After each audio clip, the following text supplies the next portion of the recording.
What three elements of classical architecture were passed down from Greece to Persia and then to the Islamic Caliphate? So, just a refresher. Last time we talked about architecture specifically was in the Roman Empire, and you've got two examples of classical architecture here on the left. In the bottom is a famous work of Roman architecture, which is the Roman Pantheon, which is notable for this huge dome and this oculus, that hole in the middle. So, it's a pretty amazing feat of engineering for the classical world. And it's based on older architectural styles that go all the way back to ancient Greece. So, the Democracy of Athens, for example. At the top you see the Parthenon in Athens. Here are two works of Islamic architecture. So take a moment, compare the two. What are the three architectural elements that are passed from the classical world of Greece and Rome through Persia with Alexander the Great and into Islamic architecture? All right, you should have spotted them. They're pretty easy. Here they are: columns, arches, and domes. Yeah, the three elements of classical architecture. And the reason these come up so frequently in Islamic architecture is a lot to do with geography and cultural diffusion. So here's a map of the Islamic Empire at its furthest extent, under the Umayyads in that purple color. And as you can see, that they captured and conquered a lot of the territories that were once Roman or Persian, influenced by Alexander the Great in the Roman Empire. So it's not surprising that we see a lot of blending of architectural styles. In fact, a lot of times the Islamic caliphates conquered buildings and then kind of transformed them into Islamic architecture. So they added some distinctively Islamic elements to them. And here are a few. So one, they took the classical arch and they stylized it to make it uniquely Islamic. You can see it sort of has that point at the top. And they'll also do this to domes as well, domes that kind of curve to a point, which are called an onion dome. They also took the element of columns and they blended this with some needs of the Islamic faith. So you'll see these large columns, usually 2 to 4 at each mosque, and they're called minarets. And one of them would actually be a column which someone would climb up and sing out the call to prayer 5 times a day. Other elements you'd see across all mosques, no matter where you were in the Islamic Caliphate, are this open space in the middle, this big courtyard, because mosques were more than just a place of worship. They're also a gathering place, a community gathering place. And there's always a fountain in the middle. Water is really important as a theme in Islam about purity and cleansing. So you'd often see a courtyard with a fountain.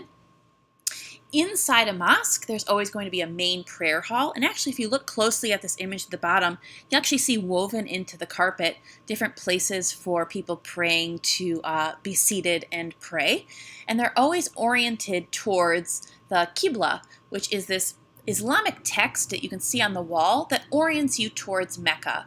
And it always is above something called the mihrab, which is a prayer niche, so in the direction of prayer towards Mecca. And then finally, in every mosque, you'll see something called a minbar, and that's sort of like a pulpit in church, where the preacher would kind of go up these stairs and deliver their sermons. So these elements of Islamic architecture are going to be everywhere in every mosque around the world. So here's a specific example of how, when the Islamic Empire captured places that were previously Greek or Persian or Roman, they transformed the existing architecture into something uniquely their own. So on the left here, we see 2 drawings or sketches of a very, very famous basilica or church that was in Constantinople, the capital of the East Roman Empire. And it's called the Hagia Sophia. When this is captured, when Constantinople is captured by the Islamic Caliphate in the year 1453, a little after the Silk Roads, instead of tearing it down and building a mosque in its place, they sort of just transformed it architecturally into a mosque. And here's what it looks like today. So you can see that they added a distinctively Islamic characteristic, those minarets around the side. And if you go in it today, you can see that it's maintained a lot of its classical architecture, columns, arches, and domes, with some specifically Islamic elements, like those large round discs with Arabic text on them. So there's a good example of cultural diffusion. So if you look closely at Islamic architecture, not only can you analyze the elements of the building itself, being cultural diffusion with the classical world, but you'll also notice something else distinctively Islamic about it. You probably noticed across all these images that it's stylized with a very geometric pattern to it. And if you look really closely, you might notice that it's also stylized with Arabic script, which is usually script from the Quran. So why is this? Why don't we see images in Islamic art? Why do we always see patterns or calligraphy? Well, there's really good reasons for that.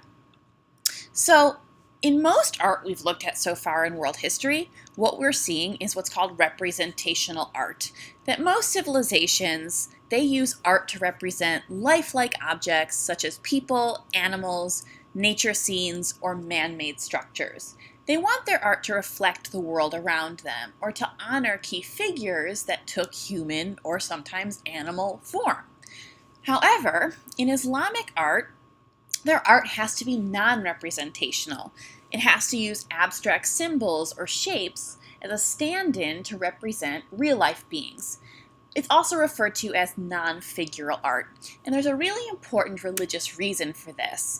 It's believed in Islam that humans can never even attempt to recreate God's creation. So to do so, to put humans in art, especially holy figures in art, would be blasphemous. It would be doing God a dishonor. So it's particularly controversial when people try to represent holy figures like Muhammad in art. So you're never ever going to see statues or paintings of holy figures in Islamic places of worship. Instead, you see things like this, which are equally beautiful in their own way, really amazing works of art, none of it being representational. So when you're doing an analysis of the Taj Mahal, look for some evidence of that, how it's decorated with non-representational art.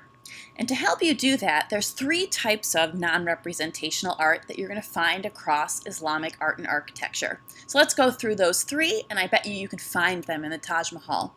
The first is called geometric pattern, which is probably the most easy to identify. That's a term that we're familiar with, geometric.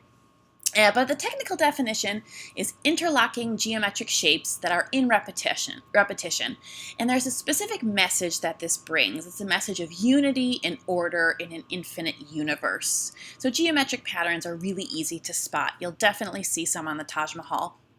Some other ones that are actually more influenced from the Silk Roads from the east, like all the way from Chinese culture, Indian culture, and Persian culture, are called arabesque, and it's got that word Arab in it, coming from Arab culture. In fact, if some of you are trained dancers, you'd also recognize the term arabesque as a dance move, and you'll probably understand why because of this definition. So arabesque design means interwoven and scrolling lines that have very organic curves. And it's a modification of both Byzantine and Chinese floral designs. It's a great example of cultural diffusion on the Silk Roads.